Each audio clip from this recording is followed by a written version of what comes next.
Alex's epilator stopped spinning, even though it's fully charged, and that's because it's dirty.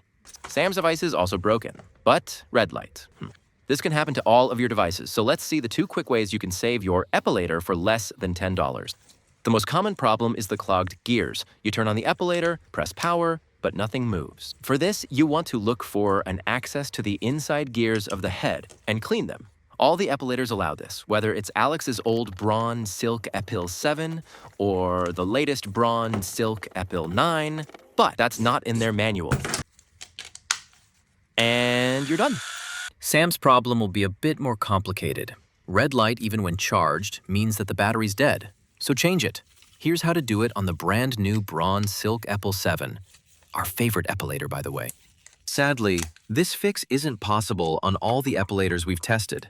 So make sure to check on the channel whether a battery change is possible.